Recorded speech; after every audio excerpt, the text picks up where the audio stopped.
Continuaremos hoy nuestro segundo encuentro con la cátedra de la asignatura de Filosofía de las Ciencias para la maestría en Ciencias Políticas. Retomando lo del inicio de la semana pasada, Filosofía de la Ciencia es algo bastante abstracto, donde vamos a conocer diferentes formas de pensamiento, formas de llegar a la verdad, de acercarse a las ideas que muchos autores han ido desarrollando para poder comprender y entender la importancia que tiene del pensamiento racional en la historia de, de la historia de la humanidad. Nos damos cuenta con el paso del mito al lobo la importancia que tuvo la pregunta, más que la respuesta que nos podrían haber dado los filósofos en ese momento, fue la pregunta: ¿cuál es el principio? ¿Cuál es el origen? ¿Cuál es el porqué de las cosas? ¿Qué es lo que hace que las cosas sean lo que son y no sean otra cosa diferente? Y es fundamental tener claro de que las respuestas que ahorita vamos a ver van a ir más unidas a lo que es el pensamiento de esas personas que han ido desarrollándolo, cómo nosotros nos podemos acercar, cómo podemos entender el conocimiento. ¿Por qué? Pues porque filosofía de la ciencia es algo que va más allá de, de una idea solamente, sino es un conjunto de conocimientos que se han ido concatenando para dar sentido a lo que vamos a trabajar a continuación. Primero que todo hay que tener claro qué es el fenómeno del conocimiento.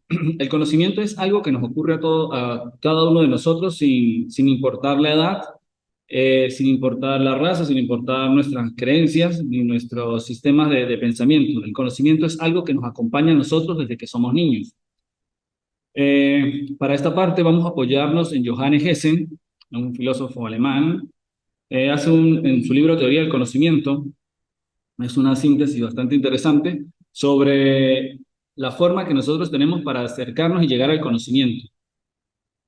¿Qué es el fenómeno del conocimiento? ¿O qué es lo que nos manifiesta él como el conocimiento? El conocimiento se presenta como una relación entre dos miembros, que permanece ella eternamente separados el uno del otro. El dualismo de sujeto y objeto pertenece a la esencia del conocimiento. ¿Cuál es ese dualismo? El sujeto que tiene la capacidad de observar al objeto, y ahí lo vemos en el pequeño diagrama que tenemos en esa parte, donde un ojo está observando a una O, un objeto, vendría a ser eso, y luego se produce una imagen. Eso es lo que nosotros hacemos con el conocimiento. Yo veo algo, ese algo me transforma mi perspectiva y mi cerebro automáticamente lo va a procesar y lo va a convertir en una imagen. ¿Por qué? Porque el conocimiento, lo único que nosotros tenemos son imágenes. Por eso es que a veces decimos, tengo la opinión, tengo la percepción, tengo la idea, creo que es esto. Por eso es que utilizamos esos términos que a veces tienden a ser ambiguos, porque no puedo decir, la mesa es de esta manera. Miren, la saco y se las muestro. Si no tengo una imagen de mesa, tengo una idea de lo que es una mesa.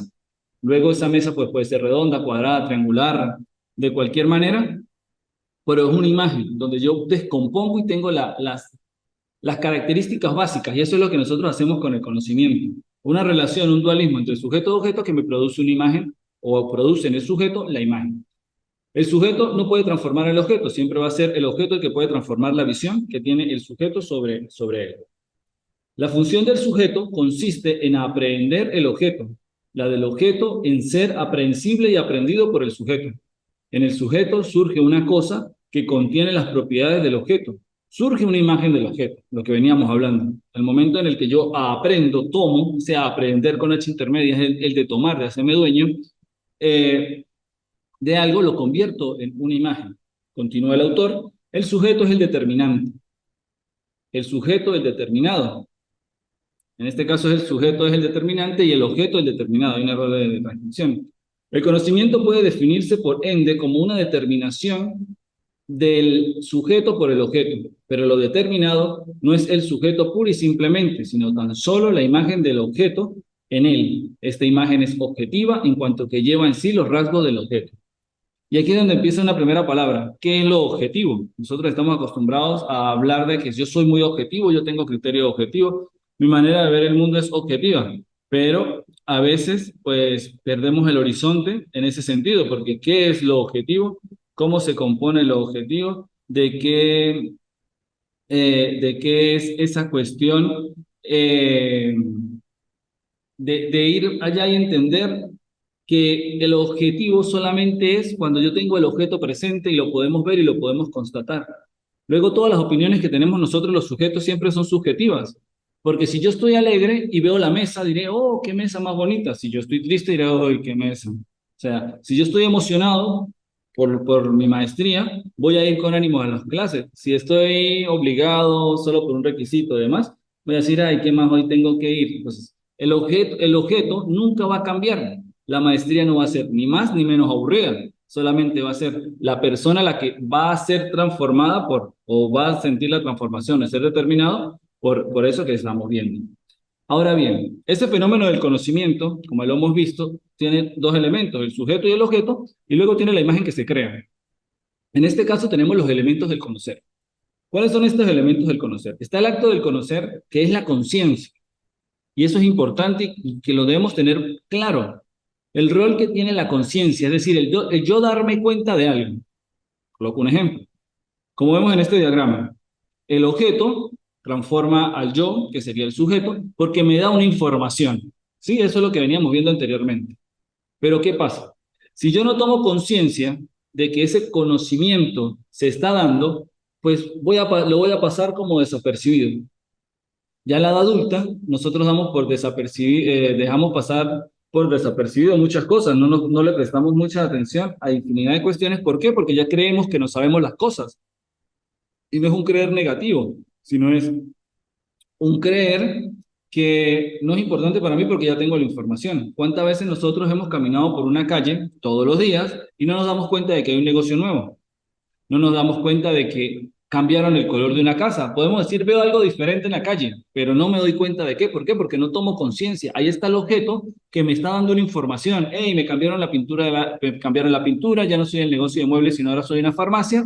Pero como a mí no me interesa mirar alrededor, no me interesa nada, no tomo conciencia del conocimiento. Y eso lo podemos llevar a cualquier arista de nuestra vida, a cualquier área de nuestra vida, de que si yo no tomo conciencia, si yo no me doy cuenta de ese acto de conocer, de que eso está ocurriendo, pues automáticamente voy a pasar por la vida sin tener ningún sentido. Un ejemplo muy particular es la vida de nosotros. Es un ritmo que llevamos de levantarnos. Suena el despertador, me levanto, voy al baño, me cepillo, me baño, me visto, como, salgo a trabajar todo el día, almuerzo, sigo trabajando, llego a la noche, vuelvo a preparar las cosas y al otro día vuelvo a comenzar la rutina. Y a veces así cuando me doy cuenta, uy, el tiempo sí pasó rápido y no he hecho nada. ¿Por qué no he hecho nada? Porque he estado en una rutina y no he tenido la capacidad de tomar conciencia de lo que estoy haciendo.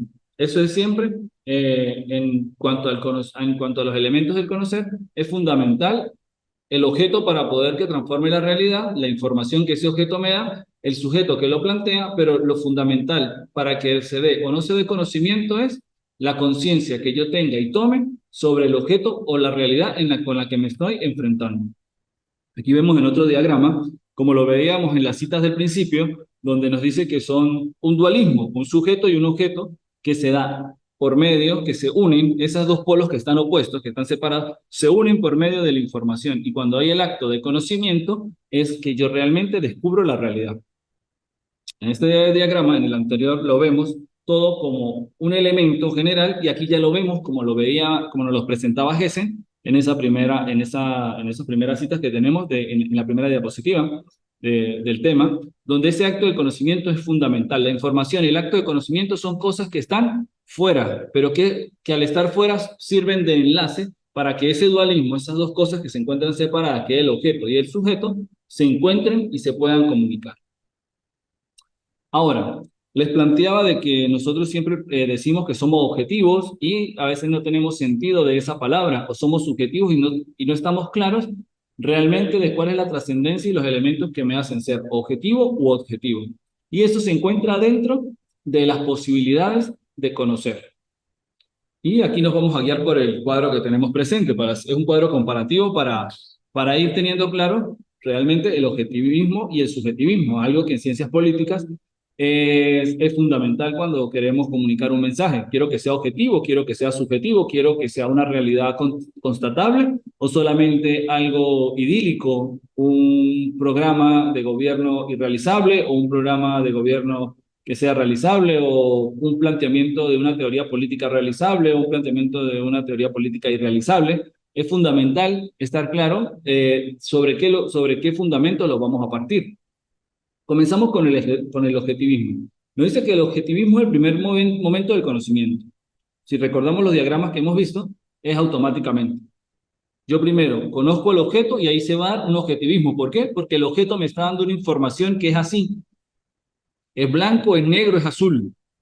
Punto. No es ni bonito, no es feo, no es grande, no es bajo, sino me está dando una información objetiva de unas medidas y demás. Ya luego nosotros pues lo categorizamos si es grande, si es pequeño, dependiendo también de nuestro tamaño, del espacio donde lo vamos a utilizar, pero ese primer paso es, el primer momento del conocimiento es chocar con ese objeto. Es la construcción desde la contemplación, y ahí es donde viene a pasar. Yo soy objetivo en el momento en el que veo al objeto y digo, ay, mira, este objeto es negro, tiene una tabla, tiene unas patas, tiene una base, tiene un soporte, y voy desarrollando esa cuestión.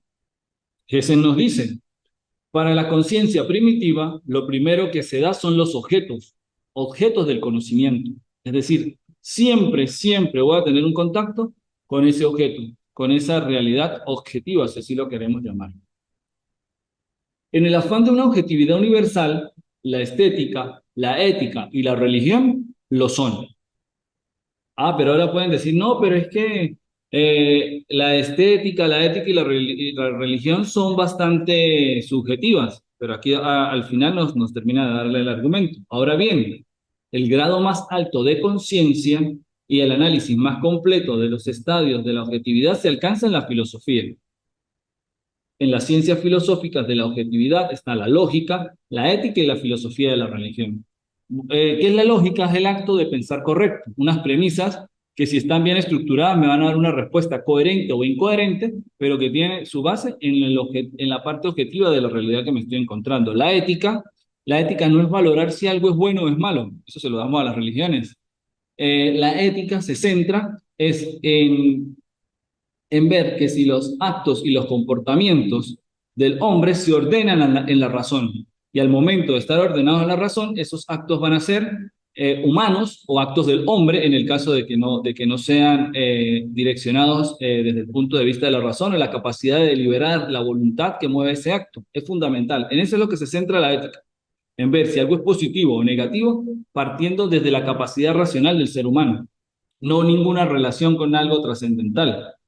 Y la filosofía de la religión. Ojo, al momento de hablar de filosofía de la religión, no estamos hablando de una religión en específica en la que ustedes quieran creer, o crean creer, porque a veces se cree creer en algo y no lo creemos. Eh, Sino que la filosofía de la religión es objetiva porque me va a decir los elementos para que una creencia sea una religión son estos. Primero, que exista un relato, es decir, que exista un mito, y ya nos quedó claro la semana pasada, el encuentro pasado, de que un mito no es una mentira, sino es una manera de ver la realidad, de contar unos acontecimientos históricos que han pasado, no es una manera de comunicar, de transmitir una costumbre, de transmitir tradiciones, de transmitir cultura, y un rito, que es lo que cambiaría a la parte de la mitología. Y ese rito es como yo actualizo ese mito. En el caso del cristianismo, ese mito sería la Biblia, los escritos que se encuentran dentro de la Biblia. Y ese rito es cómo yo lo actualizo por medio de los sacramentos, por medio de encuentros, de procesiones, dependiendo de, de la tendencia religiosa que está dentro del cristianismo, pues tienen unas u otras maneras de actualizar ese mito. Eso es como tal. Los judíos pues tienen la Torá y tienen su manera de actualizarla. Eso es de manera objetiva, y por eso es que decimos que esa filosofía de la religión es objetiva. No dice que ninguna religión sea verdadera ni ninguna religión sea mejor que la otra, solamente se centra en decir, las religiones deben tener estos elementos para ser consideradas como tal. Punto y final. No estamos ofendiendo a nadie. Ya les estoy aclarando de que un mito, y ya lo tenemos claro, de que un mito no es una mentira, sino es una manera de decir una verdad, y que el rito es la manera como yo actualizo ese mito, simplemente. Entonces, por eso es que se plantea que la ética, la lógica y la filosofía de la religión son universal y son objetivas. Ahora vamos al subjetivismo. ocurre posterior al objetivismo. Es decir, yo ya me encontré con el objeto, ya tengo las características y yo ahora le voy a dar mi punto de vista. Ese mueble que estamos viendo mide 1 metro de largo por 50 centímetros de ancho. Supongamos que sea algo así. Yo decido si para mi casa, que mi sala es de 2 metros cuadrados, es grande o es pequeño. Pero si yo tengo una sala, es para una sala de 2 metros cuadrados, podría decir es muy grande porque no va a tener espacio. Pero para una sala que sea de 10 metros va a ser pequeño porque me va a sobrar demasiado espacio. Entonces es algo que va desde el punto de vista subjetivo. Es una reconstrucción, el análisis de lo destruido. Es el método genuino de la psicología filosófica. Es decir, cuando yo reconstruyo, hago un análisis. ¿Qué es un análisis? Llevar todas sus partes para llegar a una conclusión. Voy descomponiendo para llegar a una conclusión. Y es de lo destruido, es decir, de lo que cuando yo ya vi el objeto, empiezo a desmembrar. Mira, tiene una tabla arriba. ¿Será que me sirve de silla? ¿Me sirve de mesa de comedor? ¿Me sirve de mesa de estudio? Y empiezo a dar una funcionalidad. En palabras de Gessen, la reflexión se produce relativamente tarde en comparación con el darse conocimiento de los objetos. Yo veo y luego pienso y empiezo a reestructurar y a unirlo. Si yo nunca en mi vida había visto una mesa redonda, la primera vez que veo esa mesa redonda, mi cerebro va a hacer esa reconstrucción. ¿Qué características y sobre qué lo puedo ir uniendo? Y empezamos a descomponer y me doy cuenta de que entra en la categoría de una mesa. ¿Por qué? Porque sirve de soporte, sirve para colocar cosas, tiene una pata, una base que la soporta y tiene una funcionalidad X. A partir de las estructuras objetivas y de la experiencia analítica de sus estadios o estaciones, debe invertir el argumento para obtener el fundamento subjetivo. Pues no es el fundamento, ejemplo, de la ética o la lógica, sino que solo representa una conclusión y consumación científica. Y esto es lo que es el subjetivismo. Subjetivismo no me va a plantear nada objetivo, de entrada es algo contrario a eso, pero sí me va a dar una conclusión, una consumación, que nos dice aquí, de la científica. Es decir, siempre lo subjetivo me viene a dar ese elemento diferenciador para poder yo abordar y ver una manera distinta de comprender y de entender lo que es el mundo. ¿Por qué? Porque esas conclusiones al final van a establecer una manera diferente de ver, en el caso de nosotros que vamos a hacer un trabajo de grado, una investigación. Puede ser un mismo objeto de estudio para 3 personas, pero una visión diferente. Eso es lo que el objeto no cambia, va a cambiar el enfoque que yo le voy a dar desde un punto subjetivo para poderlo comprender. Ahora bien, tenemos la siguiente pregunta. ¿Conocemos la realidad? Tenemos dos películas o sí, una película y un conjunto de una saga de películas que nos podrían hacer cuestionar eso. Muy comunes, muy conocidas. Matrix, podemos conocer la realidad, vivimos en algo que nos engaña. Y el show de Truman, es una película también que nos dice, ¿conocemos realmente la realidad o no la conocemos? Cuando yo digo que sí conozco la realidad, respondo, o los autores responden, sí conozco la realidad. Es más, con toda facilidad se conoce, estoy cayendo en algo que se denomina dogmatismo, que es una postura filosófica que se caracteriza porque se conoce por la vía directa. ¿Cuál es la vía directa? Los sentidos, la fe, la razón y la ciencia. Esas son las maneras o las vías directas que yo tengo para conocer algo. De la fe me lo dice la revelación. Los sentidos, lo que toco, lo que siento, lo que me motiva, por medio de un gusto, de un olor, de escuchar. La razón, que es la capacidad cuando yo me siento a leer y comprendo y entiendo los ciertos postulados, y la ciencia, que es el proceso del método científico que me va dando una u otra característica. De estas formas de conocer se dan las ideologías políticas fuertes. ¿Sí? Hay países en los que son bastante polarizados en izquierda y derecha. Lo dice la ciencia, lo dice el sistema, es algo muy común actualmente en nuestra sociedad, es decir, es la tecnocracia, el poder de la tecnología es la que me dice y la que me permite desarrollar ciertas cosas, y está el fundamentalismo religioso, personas que se vuelven kamikazes con tal de que su Dios sea entendido como el fundamental de todo, o personas que sufren martirio por su creencia religiosa, es decir, eso es indiferentemente como lo queramos ver, es algo que nos viene a dar. ¿Qué dicen ellos? No hay ningún problema para conocer porque el conocimiento es fácil y podemos construir una doctrina, es decir, un dogma, una verdad que es absoluta y que no voy a discutir en ningún momento. ¿Qué pasa aquí? Esto tiene unos problemas y estos problemas van acorde o van en relación a esa superioridad que yo tengo para adquirir y entender lo que es el conocimiento. Y estos problemas son, primero, no escucha nuevas evidencias. No sé si en algún momento todos nuestros padres se han puesto bastante fuerte con algún tema y por más que usted les quiera explicar la realidad, no lo ven. No lo ven y no lo van a ver. ¿Por qué? Porque ellos tienen su verdad preconcebida de cómo debe ser el hijo. Y si nosotros no llenamos ese espacio que ellos creen que debe ser el hijo, pues entonces no estamos siendo un buen hijo. O todo lo contrario, si lo llenamos, pues somos el mejor hijo posible, así cometamos miles de errores. Segundo, no se asumen errores. Las posturas dogmáticas jamás van a asumir yo me equivoqué. ¿Por qué? Pues porque yo tengo la verdad, porque el conocimiento es fácil de adquirir y yo lo tengo. Yo estoy en la verdadera religión, este es mi verdadero partido político, la tecnología lo dice y así es. Y lo que yo leo es lo que, y como yo lo entiendo, es como debe ser la realidad. Tercer elemento, no hay corrección posible. Si no hay error, pues por tanto, no hay ninguna corrección. Y siempre el otro es el que va a estar equivocado. Y es algo sencillo de entender. Que si yo tengo la razón, automáticamente el otro, pues no la tiene, porque hay una sola razón y la tengo yo. Todas las demás visiones son incoherentes y no tienen sentido. Ahora, a esta pregunta de conocemos la realidad, si decimos que no, se da el escepticismo, es decir, el otro polo, el polo contrario a lo que es el dogmatismo. También es una doctrina filosófica y existen unos tipos. Esta no llega en ciertos puntos a ser tan radical como el dogmatismo, pero también existen dentro de ellos tipos que son bastante sucintos sobre su tema. Y el primer tipo es en cuanto a la posición. Está el radical o absoluto.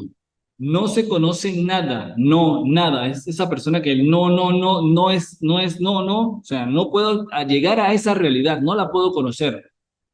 Segundo, el segundo tipo es el dubitativo, es decir, puede ser, pero yo no me lo creo. Puede ser de que eso exista, pero a mí me va a dar lo mismo, porque no se puede llegar al conocimiento. Ellos siempre al final, por más que duden, van a hacer la aseveración de que no. El segundo tipo es por el campo de aplicación. Puede ser general, nada de nada. Quedamos como el radical absoluto. Nada se puede conocer, ¿por qué? Pues porque nada como tal tiene la capacidad, ni el ser humano tiene la capacidad de conocer, ni los objetos de darse a conocer plenamente. Están los parciales, que es respecto a una cosa, sí, a conveniencia. Por lo general ese escepticismo a conveniencia.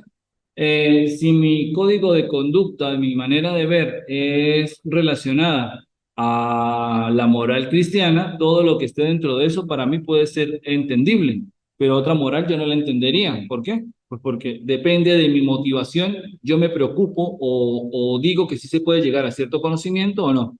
Vamos a la literatura, si a mí no me gusta la autoayuda, para mí esos conocimientos no tienen ninguna profundidad, es algo que no me va a llenar, no me permite conocer la realidad. Pero eso no significa que yo rechace eh, todo lo que es la parte de otros libros que a mí me interesen, un histórico, una literatura clásica, algo que me va a dar conocimientos. Acepto una y no acepto otra. Digo que una no me permite conocer la realidad y la otra, pues sí me lo permite. Y está en el campo de aplicación la parte metódica. Dudo de todo para quedarme con lo seguro.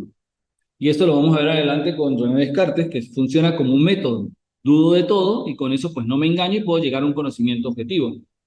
¿Cuáles son las consecuencias? Tenemos consecuencias positivas y consecuencias negativas. La positiva me ayuda a rechazar engaños. Eso es lo que me permite el escepticismo. No me voy a ir como el dogmático que va de frente y se monta en un avión, se coloca una bomba y estrella el avión contra unas torres, porque así piensa él que va a llegar a la salvación, sin importar a cuántas personas perjudique por el camino. Y están las negativas, que las verdades deben demostrarse. Es decir, siempre todo tiene que ser demostrado. Entonces, también es complicado. Hay cosas que nosotros no podemos demostrar. El caso de la fe no la podemos demostrar. El caso de los valores no los podemos demostrar. Entonces, esas cosas pues son posibilidades a las que no tenemos alcance de llegar. La segunda, al final lleva al dogmatismo. ¿Por qué? Porque siempre cuando me voy al extremo, los extremos son viciosos y al final ellos se tocan. Y choca con la vida diaria, porque en la vida diaria nosotros no tenemos la posibilidad de que todos nos lo demuestren. Hay cosas que existen y nosotros no tenemos la posibilidad de que nos digan si realmente las podemos desarrollar o no. dentro de la realidad o los podemos llegar a conocer, sino son situaciones que van ocurriendo y debemos confiar. Yo debo confiar de que el dinero que tenga en mi cuenta bancaria está allí y de que luego cuando lo vaya a usar, lo voy a poder usar. Es algo que no puedo constatar porque no tengo la manera de tenerlo en físico, que es muy diferente de que yo tenga billetes o monedas y yo pueda decir, ah, sí, sí tengo el dinero y con esto voy a ir a adquirir algo. Igual también es el convenio social que me permite utilizar esa moneda o no utilizarla, porque si tengo, no sé, un yuan, lo más seguro no lo va a poder utilizar aquí en Venezuela. Entonces necesitamos esos convenios, esas relaciones que pues al final no me permiten ser escéptico en todo, porque pues sea escéptico o no sea escéptico, sé que con esa moneda no voy a poder comprar, así yo quiera o no quiera, pues porque no es aceptada convencionalmente en nuestro territorio. Entonces, ese es uno de los problemas que presenta y es fuerte el escepticismo. Aquí, para llegar al conocimiento existen diferentes modelos y diferentes formas de poderlo encontrar. Hablábamos al principio de la importancia que es tomar conciencia. Para Platón, un filósofo de la antigüedad, nos dice que existe un mundo ideal donde se encuentran las ideas y un mundo sensible donde se encuentran las cosas y las personas. Lo podemos ver, alma e ideas, ¿sí? Las almas se encuentran contemplando la idea, es decir, se encuentra objetivamente viendo lo que es la idea. Luego hay un demonio, que se denomina Demiurgo, que hace que el alma se pierda por el camino y caiga, y se convierte, y caiga en el cuerpo, que el cuerpo lo va a convertir en una cárcel al alma, le va a servir de una cárcel al alma. Aquí vemos donde dice la encarnación en el olvido, que es el segundo paso, en esa caída que se da del alma hacia el cuerpo, en el momento en el que se encarnan las personas, caen en el olvido, es decir, pierden ese conocimiento que habían tenido de contemplar la idea. Y esas ideas se proyectan en el mundo real como cosas. Y las cosas son percibidas por ese sujeto. ¿Qué pasa en esa cuestión? ¿O cómo para poder entender este mito que él nos plantea para el conocimiento? Imagínense que esta diapositiva que está en la computadora es la idea como tal, es decir, es lo original, es la cosa en sí. Y cuando yo lo proyecto por un video BIM, por un proyector, eh, lo que se refleja en la pared es una copia de lo que está en la realidad. Es decir, es lo que yo puedo percibir.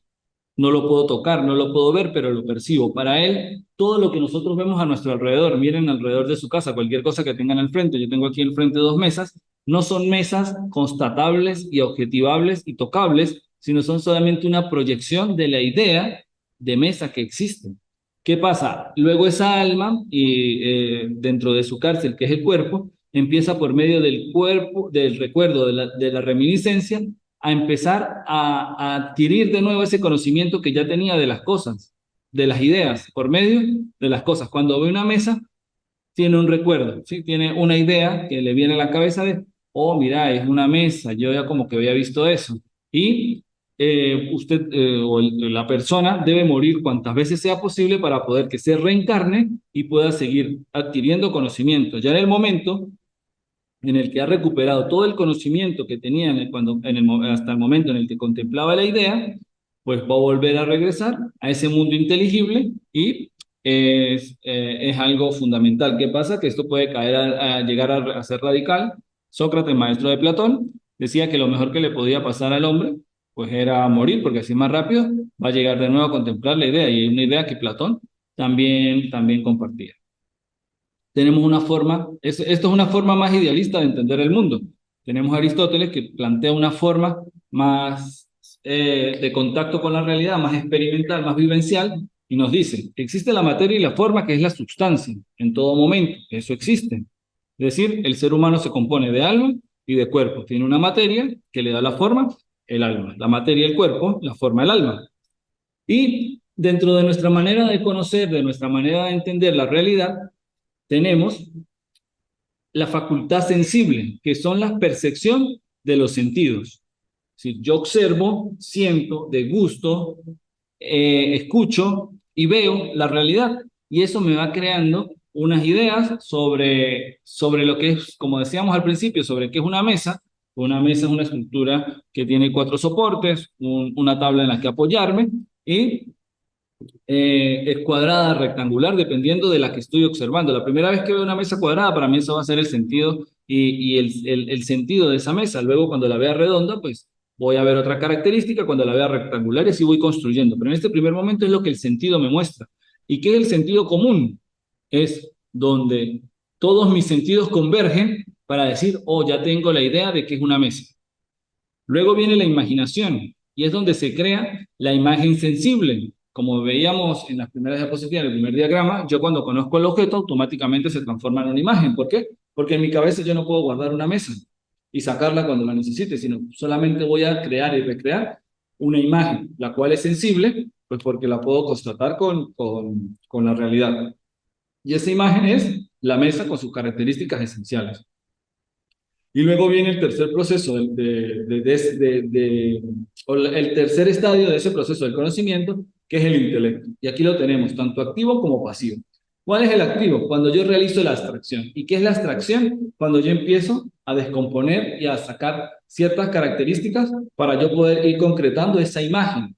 Porque todavía recuerdo de la mesa cuadrada con sus 4 soportes y que la utilicé para almorzar, para cenar o para estudiar. Y ahora lo que hace la abstracción es ¿qué tiene en común ese elemento con la mesa redonda, con la mesa rectangular, con la mesa triangular? Y empiezo a descomponer y a hacer una imagen de mesa abstracta, que es cuando se convierte en pasivo, que es la esencia ideal o concepto. Es decir, cuando ustedes les pregunten qué es una mesa, ustedes van a decir, pues es algo que tiene un soporte y sobre ese soporte va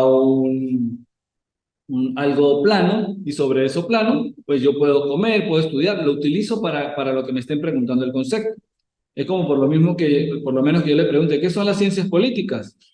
Y ustedes me van a dar una respuesta esencial o un concepto de lo que es decir, la respuesta va a ser de una esencia ideal de lo que se compone, de los elementos que cada uno de ustedes, desde su experiencia, tengan. Para mí, ciencias políticas pueden ser el estudio de los sistemas y tratados políticos. ¿Por qué? Porque lo más seguro yo leí en algún momento algo y ese era el conocimiento que me quedó. Para otro puede decir, en las ciencias políticas es un conjunto de leyes, de sistemas, de X cuestión para llevar una forma de gobierno. Es decir, depende de la realidad, del contacto que yo tenga con ese concepto, lo voy a poder dar de una u otra manera. Lo mismo pasa, ¿qué es filosofía de la ciencia? Yo le puedo decir, filosofía de la ciencia se encarga es una rama de la filosofía que se encarga del conocimiento desde su punto de vista abstracto. Es decir, bastante diseminado, bastante extenso, y esa es una manera de decirlo. Si nos vamos a otro teórico, nos va a dar otro concepto dependiendo de cómo tengan esa realidad. Y al final todo esto se encuentra dentro del alma, porque más que en el mundo griego, pues se consideraba el alma como ese lugar donde residían todas las facultades del ser humano. Ahora bien, luego de que Platón y Aristóteles nos dan esas dos visiones de lo que es el mundo del conocimiento, la manera de entrar a él, tenemos la problemática del sujeto, que es lo que viene a mover la filosofía moderna, que es nuestra segunda unidad. René Descartes nace en 1596 y muere en 1650. ¿Qué nos dice él? Que el conocimiento es un proceso en el que se pasa de lo inductivo a lo deductivo. ¿Y este conocimiento cómo se da? Pues lo inductivo son las ideas claras que no podemos dudar. ¿Y de qué no podemos dudar nosotros? De lo que tenemos frente a nuestros ojos. Que si yo salgo corriendo y no abro la puerta, sino que sigo corriendo, me estrello contra la puerta y no voy a pasarla si no la abro. Eso es un conocimiento del que no podemos dudar. Si yo no abro la puerta, yo no voy a poder salir por esa dirección. Y es un proceso, y este proceso me va a llegar a lo deductivo. ¿Qué es lo deductivo? Lo deductivo es cuando voy a lo general y parto de lo general para llegar a lo particular. Es el conocimiento de todo cuanto es posible conocer. Es decir, ya luego de que hay cosas de las que yo no dudo, cuando dejo de dudar de ciertas cosas, automáticamente me llega el conocimiento que se debería tener de las cosas como tal. Entonces, es fundamental que tengamos claro que ese es el conocimiento que nos plantea René Descartes de entrada. Es decir, primero voy a lo inductivo, dudo de todo, luego de que dudo, lo que ya no me produce dudas, lo convierto en una conclusión o verdad que va a tender a ser universal.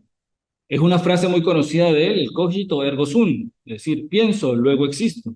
cogito pienso, ergo luego sum, el verbo de ser, es decir, pienso, luego soy, luego existo, luego realmente lo que estoy haciendo es algo que se puede encontrar dentro de la realidad. Ese cogito ergo sum se convierte en el eje central del sujeto, reconocido como ser pensado. ¿Ve? Ya no solamente es el que piensa, sino también el que se piensa a sí mismo. Reformula el concepto de pensamiento, de capacidad racional. Eso era lo que se entendía como conocimiento, solamente una capacidad racional. Ah, ¿y quién piensa? El que tiene razón. Y lo amplía al agregar la imaginación, la voluntad y la percepción. Entonces ya, ¿qué es el pensamiento? El pensamiento no es solamente algo racional, sino que se incluye la imaginación, la voluntad y la percepción dentro de eso. ¿Por qué la imaginación? Pues porque tenemos el conocimiento mitológico que es producto de la imaginación, de esto, que pensar implica existir, porque pensar hace referencia a las diferentes actividades del pensamiento. Y de allí la información o los postulados que él no plantea del cogito ergo sum. Pienso, luego existo. Es decir, la existencia viene siempre y cuando yo piense. En el momento en el que yo deje de pensar, dejo de existir. ¿Por qué? Pues porque ya mi vida no tiene sentido. Recordamos las primeras diapositivas donde planteábamos que la única forma de que se diera el conocimiento es que yo tome conciencia de ese conocimiento que estoy adquiriendo.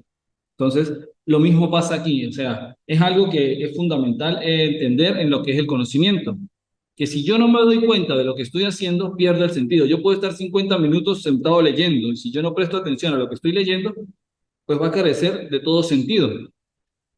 De allí que prestar atención y demás palabras que nosotros utilizamos, presten atención, dedíquense o demás, son la misma cosa, es decir, dése cuenta de que algo está ocurriendo y que ese algo debemos solucionarlo y debemos solventarlo, es decir, prestar atención para tener conciencia de lo que se está realizando. Ya con esto tenemos claro qué es el objetivismo, qué es el subjetivismo, que son importantes en el punto de vista de las ciencias políticas. ¿Por qué? Por la necesidad que se tiene de siempre hablar con las personas. Y en el próximo encuentro, cuando veamos la filosofía del lenguaje, vamos a ver las maneras de cómo nosotros podemos utilizar ese discurso político, del conocimiento de las ciencias políticas, para utilizarlo asertivamente o negativamente dentro de la sociedad.